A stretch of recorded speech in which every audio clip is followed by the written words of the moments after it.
আসসালামু আলাইকুম। স্বাগতম জানাচ্ছি অরেঞ্জ রেসিপিতে। আজ আমি খুবই মজার একটি নাস্তার আইটেম আপনাদের সাথে শেয়ার করছি। এটি খুবই মুখরোচক একটি নাস্তা আইটেম।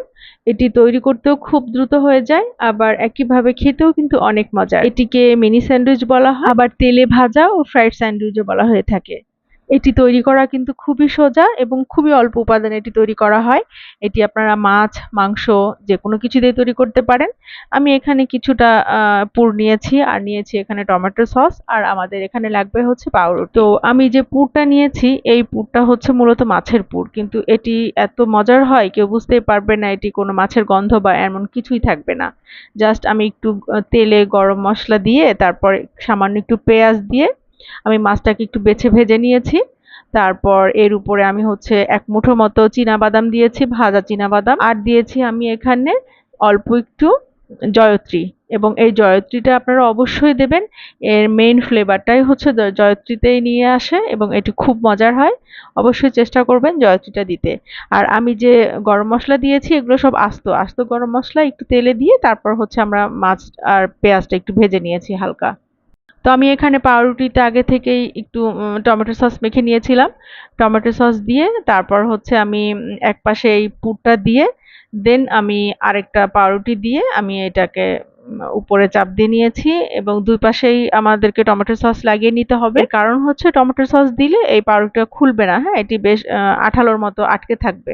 যেহেতু এখানে পুরটা একটু ঝরঝরে আছে, তো এভাবে করে আমি সবগুলো বানিয়ে নিব।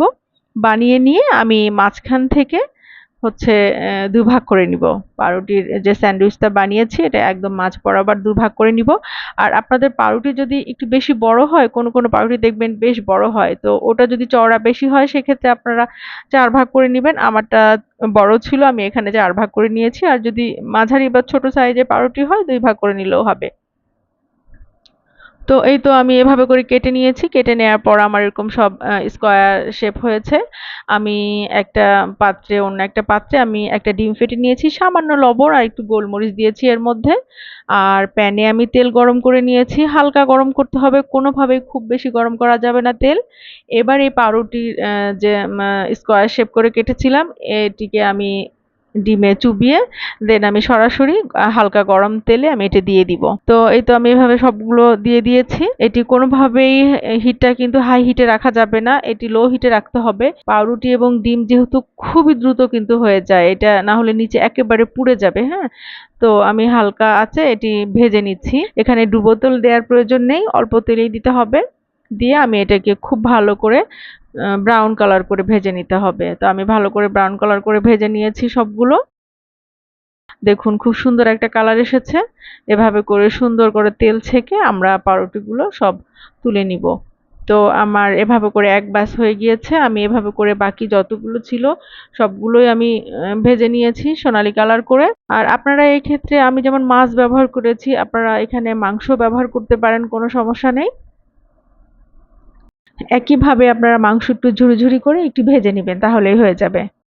তো এই তো হয়ে গিয়েছে আমার মজাদার ফ্রাইড ফিশ স্যান্ডউইচ। এটি কিন্তু অনেক মজার হয়, অনেক মজার হয়, যেহেতু ভেতরে বাদাম আছে। বাদামের স্বাদ আর জয়ত্রীর স্ট্রং ফ্লেভার অতুলনীয় টেস্ট করে তোলে এটি। আর বাচ্চারা তো এটি খুবই পছন্দ করে। বাচ্চাদের টিফিনে এবং বিকেলের নাস্তায় এটি বেস্ট আইটেম হতে পারে। আশা করছি আপনারা একবার হলেও ট্রাই করবেন। ভালো থাকবেন সবাই। আল্লাহ হাফেজ।